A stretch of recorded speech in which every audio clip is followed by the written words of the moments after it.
All right, welcome back to the Broker's Voice. I am very honored today to have the one, the only David Contorno, founder of E-Powered Benefits, live from Lake Norman, North Carolina. David, thank you for joining.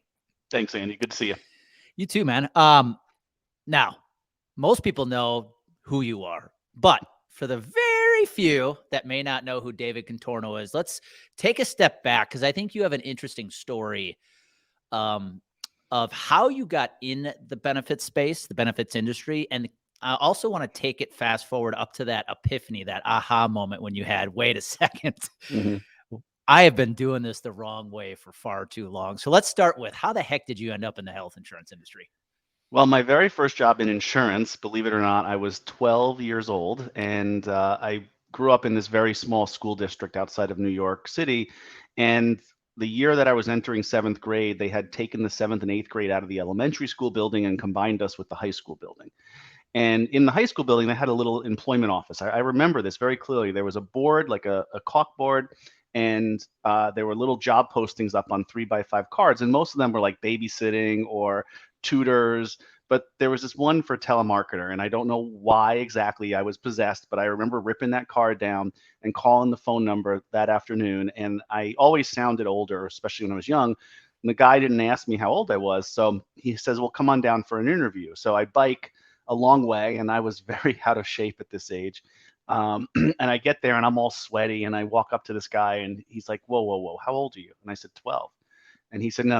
I was looking for someone at least like 16, 17. And I go, dude, I just biked like 6 miles to get here. The least you can do is give me a shot. Well, I wound up being really good at telemarketing for life insurance. And so that was technically my first insurance job. But fast forward about 5 years, I'm 17 years old. I started college, but didn't last very long, left, and went to work for my dad, and totally different industry. But he was bringing in my stepmother to run the sales department, and she and I didn't get along well at the time. So I literally quit on a Friday with no job prospects for Monday. But I had my best friend and roommate, and him and his dad were a small group health insurance broker on Long Island. And I basically just showed up at their office Monday morning and started selling group health insurance at 17. So I'm 45 now. So you can do the math on how long I've been doing it. But for the next however many years, almost 20 years, I did things traditionally. I started off with 2 and 4 and 5 life fully insured plans, and then did some stuff with level funding, and then started to do some more self-funded stuff. But I really wasn't getting very different results no matter what I did, whether I went to high deductibles or low deductibles or HSAs. It just, at the end of the day, maybe we got a 1-year reprieve. And I realized that the worse I did at what my clients really wanted me to do, which was control healthcare costs, the more money I made. And that just felt wrong. And when I was trying to fix the results I was giving my clients, I asked lots of people lots of questions. I asked hospital administrators, carrier execs, you name it. And they all pointed the finger at someone else every time. So I said, what should I be able to control? And I thought, well, my compensation is something I should be able to control.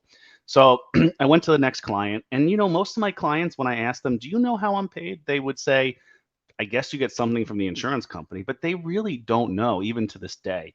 And so I explained commissions and overrides and trips and bonuses, and their Blue Cross and Blue Shield North Carolina was giving an extra $2,500 kicker if you brought the Blue Cross rep with you to the closing appointment, because they knew that having direct representation was going to make it more likely it would go their way. So that was an extra $2,500 on top of the $10,000 bonus I was going to get for writing the case to begin with. And listen, I'm a good guy. I'd like to think that these didn't influence what I was putting in front of my clients, and I know lots of people get a little ornery with me over this, but I didn't think they did at the time either. And I don't think very few anyway out there saying, let me put this in front of my client because it's best for me and not best for them. There's always some bad actors, but I don't think that's the way most brokers think. But at the end of the day, you become accustomed to this model. You become accustomed to the solutions within that model that pay you. And you lose sight that there's this whole other world out there. And when the client is paying you directly, and you don't need to go to sources that you're going to get paid because you're already being fairly compensated, this whole other world opens up of possibilities. And that happened about 10 years ago. Of course, it's been an evolution, but I want to go right there, but something I wanted to say real quick. I can still remember, David, I think it was like 2007, sitting in our conference room, with a Humana rep. I'll never forget this. And he was presenting the Q4 sales promotion that Humana had going on. And if you sold so many small, medium, large group size, obviously the larger the client, the less you had to sell, you could earn a cruise for the next year. And it just, I remember those days, and we didn't know any better, right? We Yep. thought, like you said, we were naive that it influenced our decisions. So 2 questions I have, and this leads to that epiphany you had. I love this story. Number 1, you started in New York. Tell us how you ended up in North Carolina, running, with Lake Norman Benefits. And then 2, take us to that moment you pulled up to a client's building to do an open enrollment meeting, and the day you realized, I can't keep doing it this way anymore. Yeah. So what happened is in 2004 or 5 roughly, I had a couple of employees, high-level employees, move to North Carolina. They were actually cousins, 2 different women, and they both worked for me. And I wasn't really optimistic to it working out, but I said, let's try. I mean, remote working was not as much of a thing back then as it is now. But it actually wound up working out pretty well. And there were some other factors going on in my personal life where I just felt less of a connection to New York. And I came down to visit with the ladies just as part of, just a work thing. And I don't know, there were things I found attractive about North Carolina. So I wound up moving down here in 2007, I think it was, and then started a new agency, Lake Norman Benefits. I sold that in 2014, I believe it was.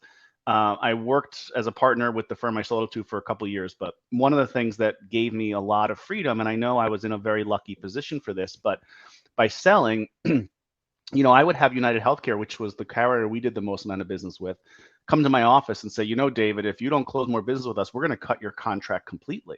And that would have meant 7 figures going away from my agency. That would have meant me firing people. Like they have a heavy hammer and they use it. So by selling and starting over and not even diving at all back into that world, we're totally unencumbered and able to give absolute best advice. So that it's such a difference. And I wish more people would stop fighting me on it and start trying it out, because I didn't understand the impact even until retrospectively. As far as that moment, so here I was in North Carolina. I had a pretty good agency going on. We had written a lot of business, gotten a lot of bonuses. And I was lucky. I drove a really nice German elongated sports car that was almost like a limo. And I had a driver on staff. And so there was this one wood mill in rural North Carolina. And I pull up and get out of the back seat of that car and walk into a meeting a month or 2 after this plan had gone live. And it was sold by one of my salespeople who put them into basically an HMO type plan from a PPO, didn't really explain the differences, just did what they had to do to get the business. And I was going in to try and save that business. And there's 2 women sitting at this conference table with stacks of bills and things not being paid and not being covered. And I try and go through it and to give them a sense of comfort. We'll work on this. We'll get this fixed. And this guy comes in the middle. He's about 5'8", but he's just ripped and stacked. And you could tell he's a blue collar guy through and through, but he's quiet, doesn't say a word, just sits at the head of the table. When I finished doing the best I can with the 2 women, I turn to him and say, "Sir, how can I help you?" And he says, "Don't blow smoke up my ass." I was like, "Excuse me?" He says, "Don't blow smoke up my ass. I saw you drive in your 6-figure car with your driver that you got to the back seat of. Meanwhile, my wife is at home right now writhing in pain because the medication for her multiple sclerosis is no longer covered. She's a bad mother now. She's a bad wife. She's a bad employee. She can't handle any of her duties. And she's writhing in pain because of the plan you put in place while you drive in your 6-figure car." He got right to my chest to chest. And even though he was a little shorter than me, he could have kicked my butt. Matter of fact, the CFO got between us physically. And that really shook me. I am not a violent person. And although this didn't get violent, there was the threat of it. And it was pretty tense, at least for me. And that really shook me. I mean, I left that meeting with my heart pounding and I said, I got to do something different. And it was on the way to the next client that afternoon that I disclosed how I'm paid and asked if they wanted to pay me in a different way. And they said yes. And I said, "Great. Why don't you give me all the money? I won't take any money from anyone else, but I like getting bonuses. So why don't you bonus me when I do what you want me to do instead of what United or Blue Cross wants me to do?" And he's like, "Great. Yeah, I love it." I said, "Great. What do you want me to do?" "I want you to lower our healthcare costs." And it was at that moment that I had that like, oh crap moment, because I realized that I had become an expert in health insurance. I knew health insurance backwards and forwards, but I didn't know anything about how healthcare is delivered and paid for. And at the end of the day, if you think about every type of insurance that we buy, life insurance, car insurance, homeowners, I don't care, the cost and quality of the insurance is reflective of the cost and quality of what it's covering. So if you're a risky skydiver and you're obese and you're an alcoholic, you're going to pay more for car insurance and life insurance, right? And they're going to raise your deductibles or make your coverage worse or bring your premiums up, all of which degrades the quality of the plan. Why? Because what it's covering is low quality and high cost. And so over the years, what I think we've really become an expert in is understanding how healthcare can be paid for and delivered, should be paid for and delivered, and identifying the value providers. And when you incentivize and steer people on a plan to go to these value providers, not only do outcomes improve dramatically, I mean, there is so much care that is given in this country just because doctors get paid more the more care they give, not because the patients really need it. When you eliminate that and you get them to providers that just don't do that, at least not as much, and you get them to places where the readmission rates are lower, the infection rates are lower, the outcomes are better, the costs are way lower, it's not hard to save 30 or 40 or even 50%. What's your opinion, or what advice would you give? Because I agree. I think our industry still is too focused on peddling product versus solving the real problem, which I think there's not enough advisors in the benefit space that truly understand how important their job is right now in this country. You can keep businesses' doors open. You can prevent a family from going bankrupt with the right decisions. How does somebody, whether it's changing the way you get paid or taking that first step, David, to starting to impact the way the healthcare is purchased inside a health insurance plan, for the advisors that are kind of stuck in, I'm, it's so easy just to keep doing it this way. What advice would you give them? It's not just so easy to keep doing it that way, but employers, even though they get kicked in the shin every year, they beg for more. It's really this weird dynamic. I call it Stockholm syndrome. But I, I think you can start with something that's going to help you understand better some of the games that are played. And you know, fortunately or unfortunately, in order to do a lot of what we do, you have to at least be in a partially self-funded environment. And one of the myths that brokers who are used to fully insured and commission-based payments put out there is that self-insured is riskier. And that is absolutely false. It can be riskier. I can make it riskier if that's what the employer wants. But for most of our clients, the stop loss limits are less than the pooling points were in their fully insured plan. And so for those brokers out there that dig into the insurance side of things the way I used to, you should know that a pooling point is very similar to reinsurance in a self-funded plan. And so if they're putting a higher limit because they're aggregating that over hundreds or thousands of employers, that actually means the employer is on the hook for more claims, which means if they have bad claims, they're going to be more impacted by that. This notion that the insurance company is the payer of anything, I really push back against. And I think when we call the carriers the payers, it allows doctors and hospitals to disconnect themselves from the financial damage that they are about to throw that patient into. And it's the patient is the payer. At the end of the day, they're paying the bill. And I say to people all the time, you have two choices in healthcare. You can pull out of your pocket and pay cash right now, or you can throw down your insurance card and pay later. Those are your two options, the only two options that exist. And so when we start to understand the dynamic that it has, you can start to really see where you can do things. And so the pharmacy for me is the low hanging fruit, the games that go on in prescriptions. And they're numerous, but we just took over a small client. It's a senior living facility, a couple hundred employees. They were self-funded with Blue Cross, and Blue Cross was like, listen, we'll give you a rebate credit per employee per month if you let us handle the pharmacy. And that rebate credit came to $33,000. The actual pharmacy rebates, if they said, forget the credit, I just want the actual rebates, would have been $78,000, more than double the credit they were getting. Those games are so easy to uncover and so easy to prove out. Then you can start to understand how healthcare is delivered and paid for, because that's easy compared to the medical side, because quality is not an issue on the pharmacy side, right? But on the medical side, it is. And that's where things get a little more subjective and a little more difficult, but also much more rewarding with bigger opportunities. Well, I think of what you've done for the past 5 or 6 years. I think of you and others who have blazed the trail a bit. People like Kareem Cade, Rena Takia, others who've been doing this for a few years. It's the pioneers, as a friend once said to me, it's the pioneers who often come back with the arrows in their back, right? Yes. Both good and bad. You've stepped up and you've stepped out to really try to change this industry for the better. And I talk to a lot of advisors who see what you're doing from afar and say, I want to be doing that. And I said, hold on. It's David's been doing this for several years. It's a step-by-step thing. You can't just jump from what you're doing today to full in on this without understanding what you have to do first, which leads us, I want you to talk to a little bit about ePowered Benefits, your new agency. Yeah. Tell us about what you guys are doing, you and Emma, co-founder and Yep. wife, Emma Fox, what you guys are doing to really build a different agency to help launch our industry into the future.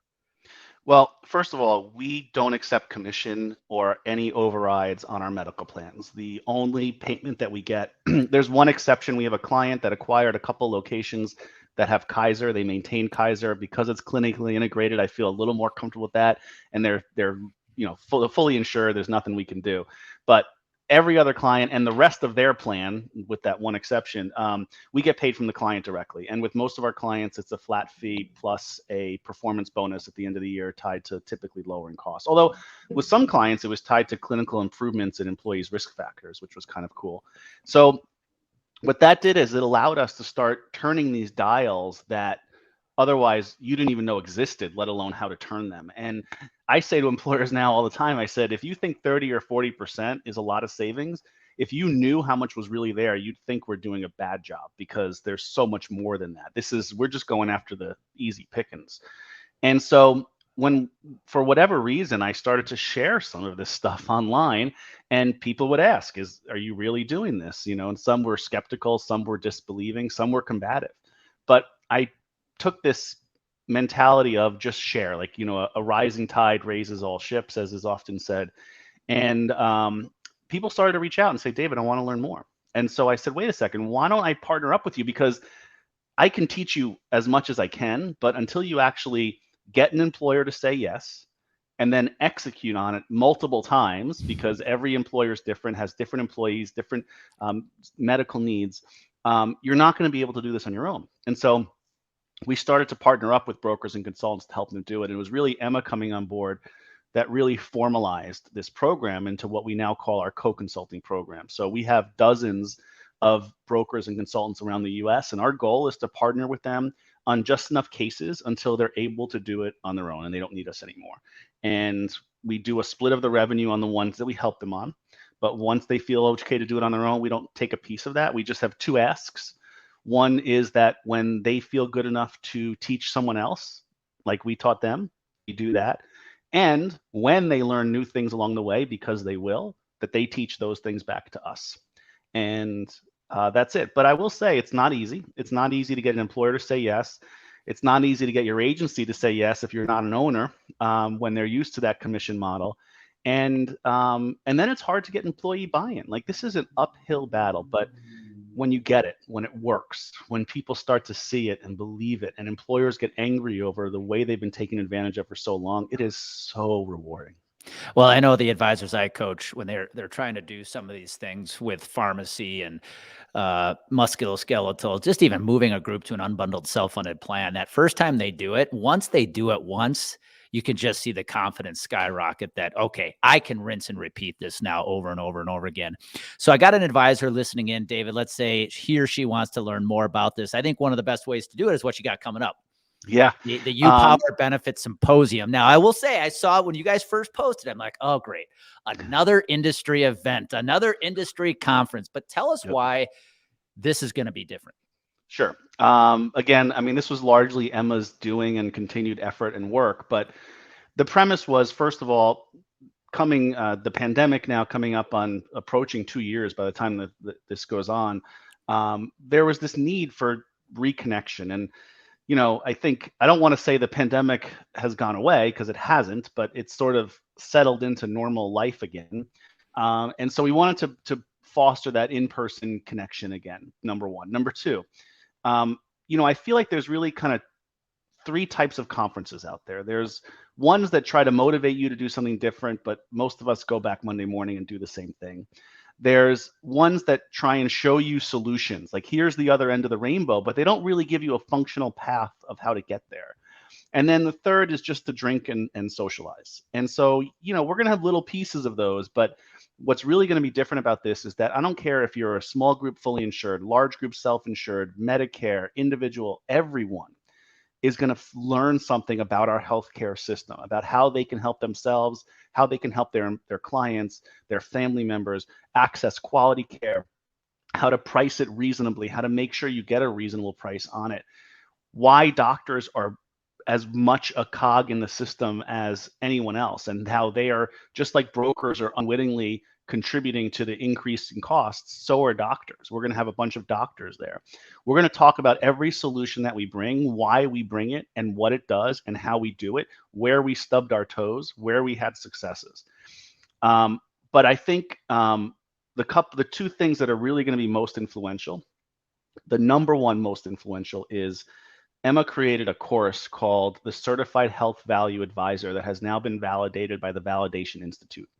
And when you take the course and pass the test, you actually get a logo that says you are a Certified Health Value Advisor. But this course goes over all the things that you need to do to build this type of plan. So not just self-funded, but how do you remove the network? How do you do direct contracts? If you use reference-based pricing, how do you minimize the noise, deal with balanced bills? What do you do when $1 million drug pops up on a $3 million spend otherwise?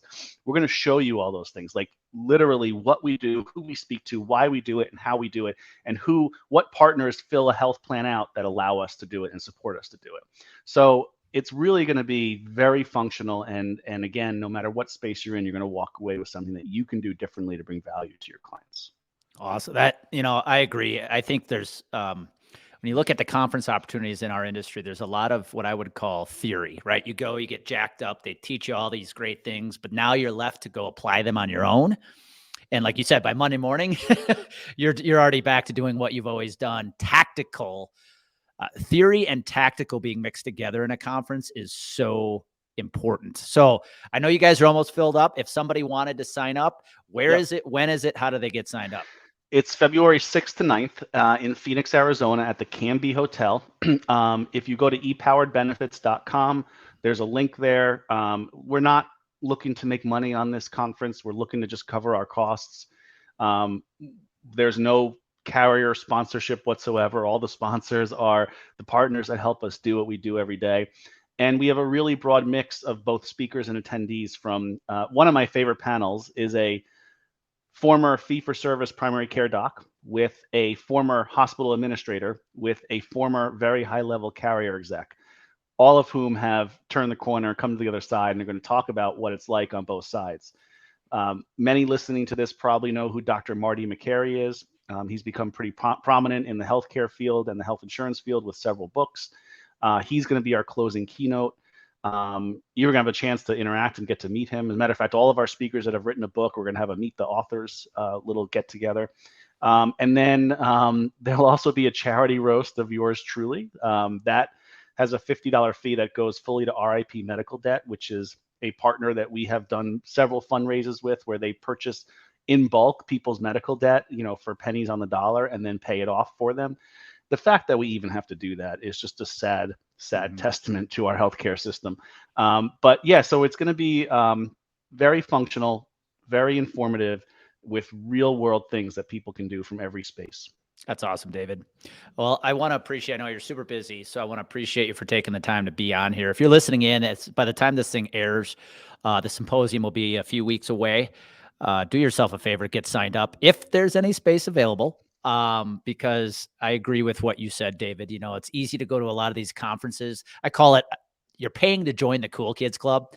I want to go somewhere where I'm going to get a lot of practical application that I can take back and actually use. And I think your conference is going to definitely accomplish that. So lasting advice, David, for that. Let's say we've got the 28-year-old advisor listening in right now who's fired up, maybe not getting a lot of guidance, and they're still at that point. They want to grow, they want to be different, but just don't know where to start. What would you say to them? I would say start asking questions. Ask hard questions of people that you might feel intimidated to ask questions of. Start to call things out that you see. I tell people all the time that it doesn't require a college degree for me to do this. I don't have a college degree. As a matter of fact, I feel that I learned everything I needed to learn by ninth grade economics class to fix this. The challenge was I had to look in different places, and you have to look on the care delivery side. But I will say this, and I think for the right people to do this, this is going to really inspire them versus for some people, it's going to scare them. I don't think there is a single other professional that a business employs, consultant, professional of any kind, that number one has the opportunity to impact the bottom line of the company as much as we do. But furthermore, the bottom line of every single employee's personal P&L of their family, and the physical and clinical state of not only that employee, but every one of their family members. We have an opportunity to help them, incentivize them, educate them to get to places of care where they're going to have a better quality of life and a better financial picture by doing common sense things. That's the impact that we have. A lawyer doesn't have that type of impact on a business. An accountant doesn't have that type of impact on a business. A sales consultant doesn't have that type of impact on a business, but we do. And it's a responsibility that I think we shirk and we put over to the carriers frequently because it's a big responsibility that we don't even want to think about. But if you take that responsibility on and you arm yourself with some common sense intelligence, you can have an impact that positively impacts all of those in a really big way. And that's what makes it rewarding. I couldn't agree more. I think if we could get more benefit advisors to understand how important their job is, I think we'd change the industry, the healthcare space in this country a lot faster. So, David, I want to thank you. Somebody wanted to reach out. Guys, here's the beautiful thing. People like David are a phone call, an email, a LinkedIn connection away. So don't say you don't have the opportunities or you don't know where to go. Reach out to these people. They have the answer. So, David, if somebody wanted to reach out, what is the most effective way? I think the best way is just go to LinkedIn, send me a message. There's also lots of content up there. Make sure that I act in a style that you can relate to or appreciate because it's not for everyone. And I found the only way to get our industry to move or employers to move or employees to move is to make them uncomfortable with what they're doing today so that the difference doesn't seem so scary. The outcome doesn't seem so scary. It should be scarier to stay where we are than what it is I'm showing. And so I take that, challenge or sale approach very much in the industry and with employers. Make sure you're okay with that because not everyone is, but I found it's the only way to move the cheese is to make them uncomfortable. So well said. Take it from somebody who first tried this 5-6 years ago. Once you do it, you'll realize that you can do it again and again, and it's not that scary or as scary as you first thought. So, David, thank you one more time. And for everybody else listening in, I hope David gave you some clarity because when clarity matches confidence, you take massive actions. Go make it happen today. Thanks, buddy.